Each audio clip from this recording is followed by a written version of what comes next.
How's it going? Hi, Jacquelyn. I'm good. How are you? Where are you? I am still in Peru. We are now in a city called Calca. I think last time I was on the podcast, I was in Cusco, and since then I was in Urubamba. But we're in the Sacred Valley now, and it is, yeah, it feels sacred. It really is something special. I'm in a bedroom now, so I'm not the best place to turn you around, but I will show you my view now. Is these mountains, which is so Wow. ridiculous, but you get the point. There's still mountains and crazy hikes and stuff like that. So it's been really awesome. Amazing. I'm so jealous. I have such a travel, is it itch? A travel bug? Travel virus? Yeah, I don't know. A travel something? I've just been desperate for travel. So I'm living vicariously through your trip. I can send you some photos. On our hike yesterday, we found we've interacted with at least 3, but I think that there were many more, but they seemed like German Shepherd puppies.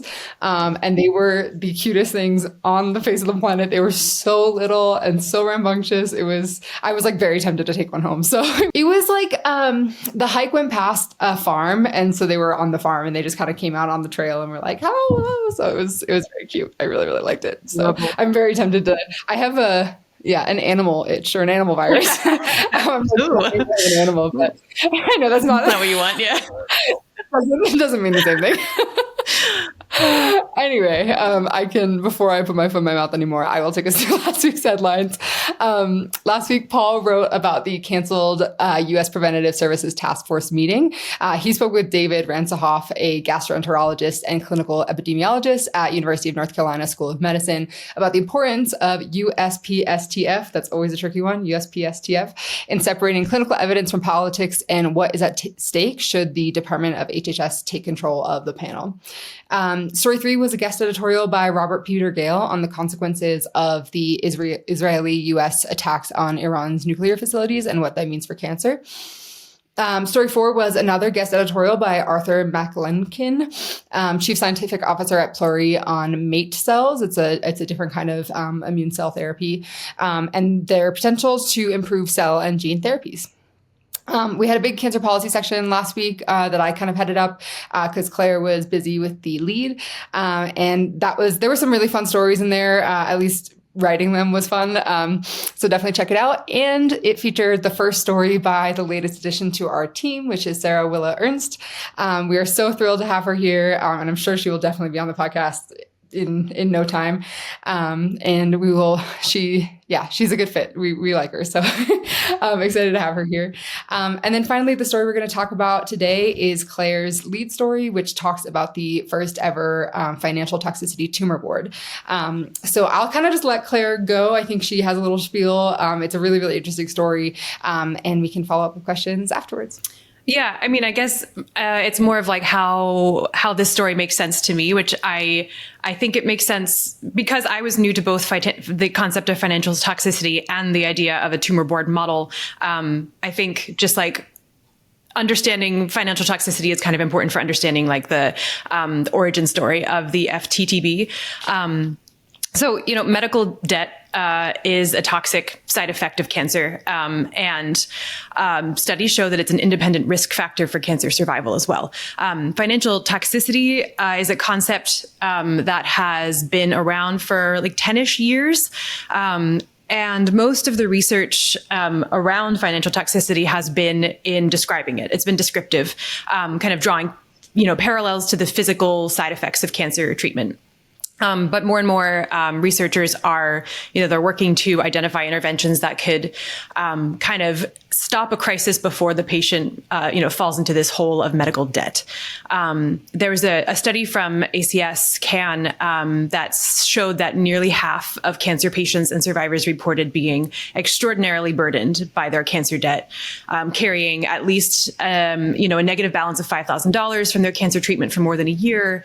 Almost half of people with cancer deplete their life savings within the first 2 years after the diagnosis. Patients with cancer are almost 3 times more likely to file for bankruptcy than adults of a similar age. So these researchers at Thomas Knight and Derek Raghavan at Levine Cancer Institute decided to kind of tackle this from a different perspective, from a kind of a systemic change perspective, to again, address the crisis and ask the question, how do we not see this coming before the crisis occurs, and be able to intervene? So that's kind of the brief overview. It's the first of its kind financial toxicity tumor board.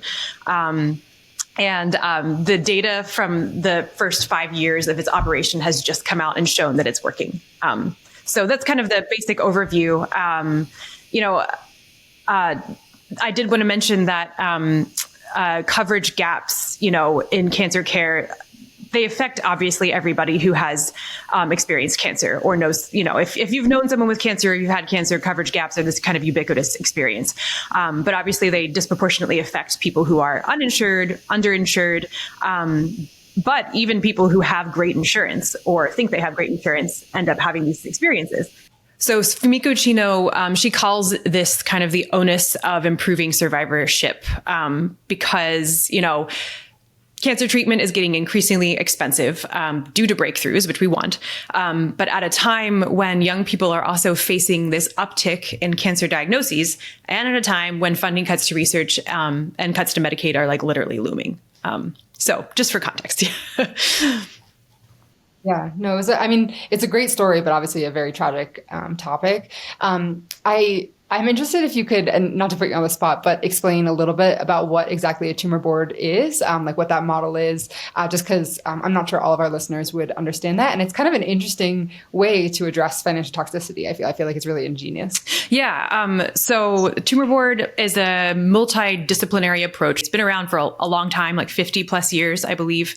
It's basically a meeting of diverse specialists across the board, for when it comes to cancer care, who will come together and discuss individual cancer cases in order to determine the most appropriate treatment plan for each patient.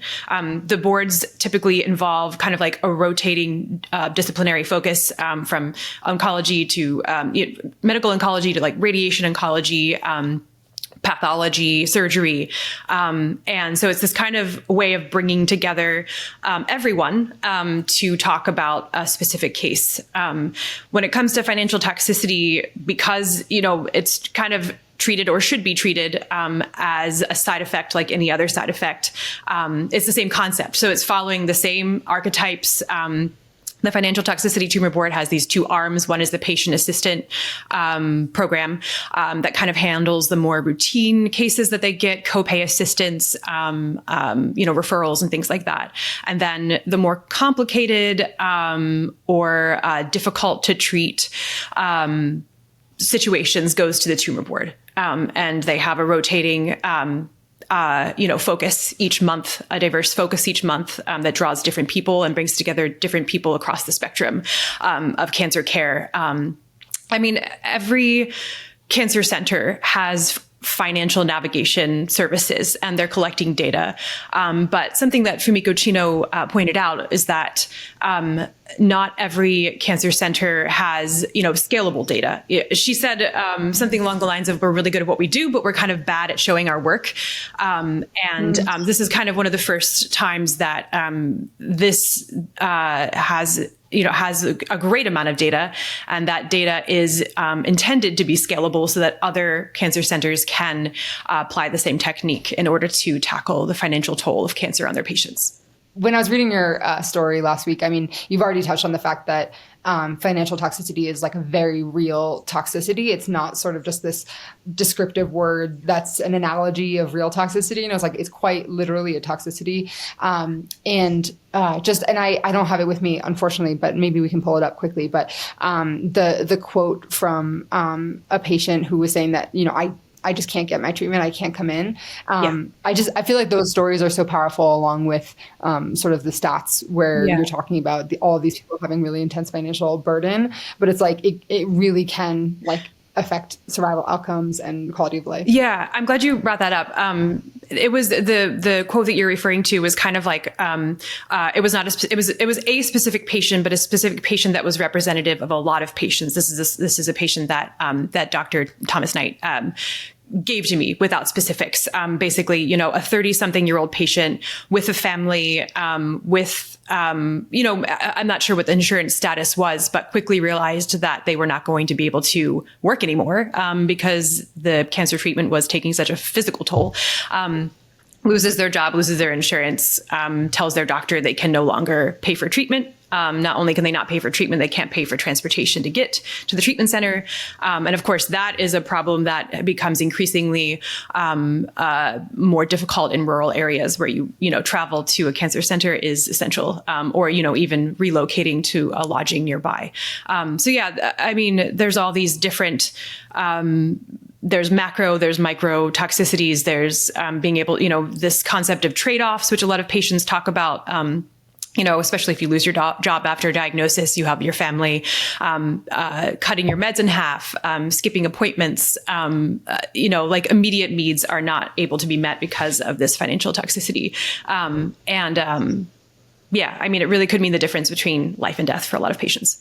Well, I'm so excited to hear that, the tumor model, or at least the field of financial toxicity is sort of moving toward solutions. Obviously, you need to have sort of that descriptive phase, but it's great to hear that there's actually some things that are working too, which is so exciting.